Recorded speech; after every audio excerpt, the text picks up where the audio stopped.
Ephesians 6:11. Put on the full armor of God so that you can take your stand against the devil's schemes. Read those words again, slower this time. I did not write them to frighten you. I wrote them because I already know what tonight feels like on the other side of your screen. Maybe you are lying awake and you cannot name why. Maybe you have been waiting so long for something to change that you have stopped praying for it out loud. Maybe doubt has crept in quietly, dressed as reasonableness, telling you that faith was easier before you knew this much pain. Maybe you are just tired, the kind of tired that sleep does not fix. I see all of it, and I did not send you this verse by accident. Stay with me for the next few minutes, not because you need to perform anything, not because you need to fix your face before you come near me, but because there is something in this verse that most people scroll past, and it was written for a night exactly like this one. Let's go through it together. The word that carries this whole verse is not armor, it is schemes. In the Greek text, the word is methodeia, the root of your English word method. It does not mean a raw attack, a single dramatic blow. It means a method, a strategy, a plan constructed in stages, designed to work on you slowly enough that you never notice it happening. Paul wrote these words as a prisoner, not as a free man theorizing from a comfortable study. Ephesians 6:20 tells you plainly, he calls himself an ambassador in chains. He wrote about spiritual battle while sitting in a Roman cell, guarded by a soldier whose armor he could see with his own eyes as he wrote. That is where this language came from, not imagination, observation, in captivity. So when I say schemes, understand what I am telling you. I am not warning you about one bad day, one obvious temptation, one dramatic collapse. I am warning you about the slow method, the doubt that arrives disguised as maturity, the isolation that arrives disguised as independence, the bitterness that arrives disguised as honesty, the exhaustion that arrives disguised as normal life, until one day you realize you have not felt close to me in months, and you cannot remember when that started. That is a scheme. It is not one strike. It is a method, and methods work through repetition and patience. You have likely been taught to watch for temptation like a single moment of choice, but I am teaching you something older and more accurate tonight. Watch for the pattern. Watch for the slow direction things have been drifting.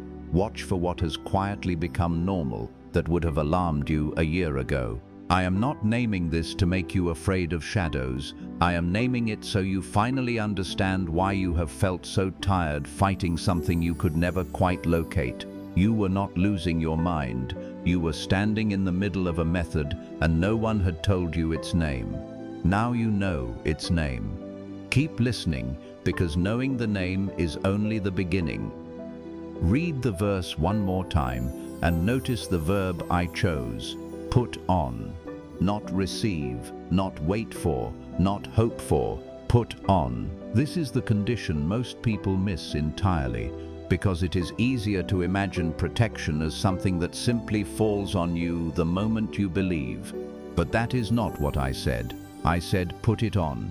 The same way a soldier does not wake up already dressed.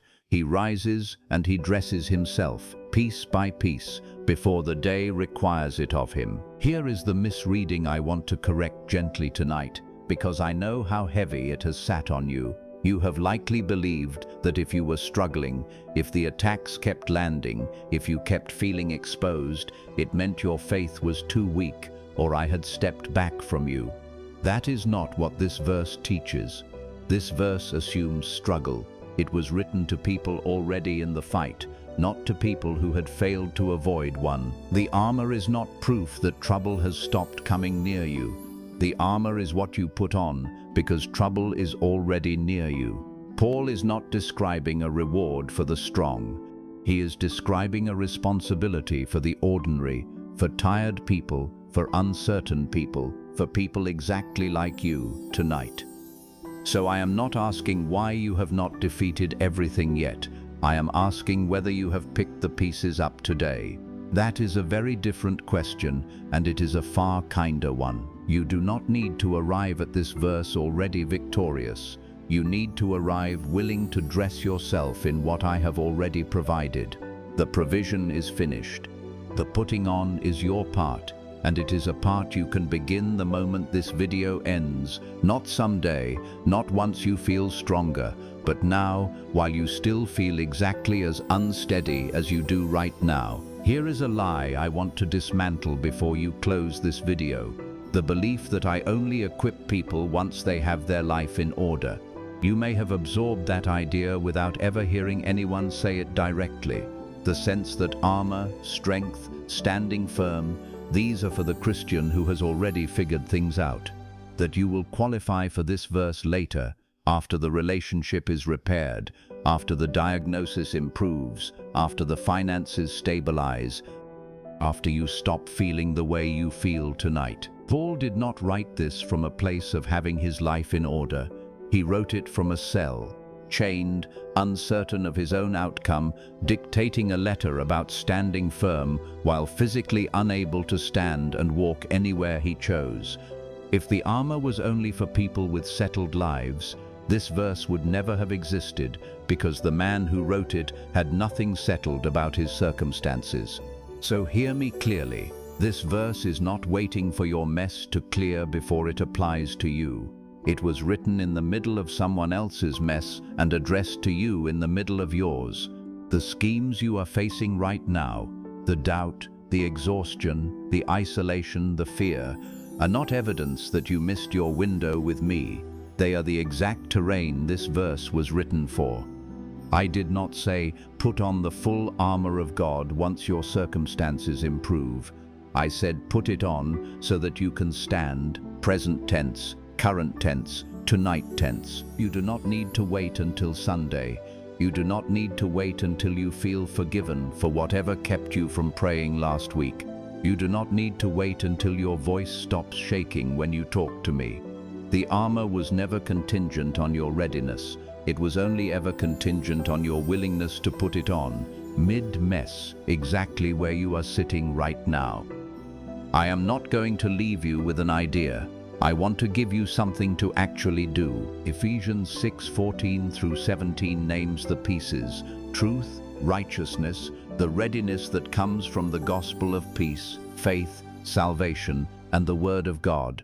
But tonight I only want you to move on one piece, because one honest step matters more than 6 abstract ones. Say this out loud, even quietly. I am putting on the belt of truth tonight. Then name one thing that has been dressed up as truth in your mind lately that is actually a lie. A lie about your worth.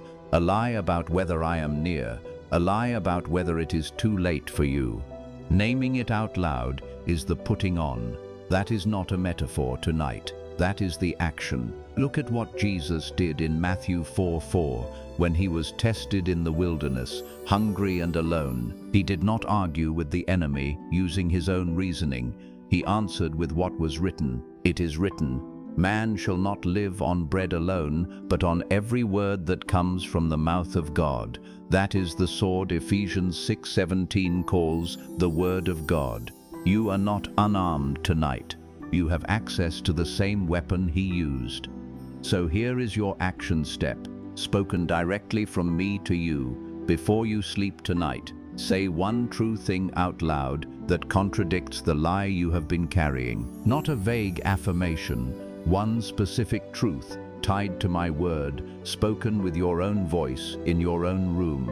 That is what putting on the armor looks like in practice. Not a feeling that washes over you, a decision spoken tonight. Here is what almost everyone scrolls past. Verse 10, right before the one you came here for, says, "Finally, be strong in the Lord and in his mighty power." Finally, this is not the beginning of Paul's letter, it is the very end. The last instruction before he closes with his farewell.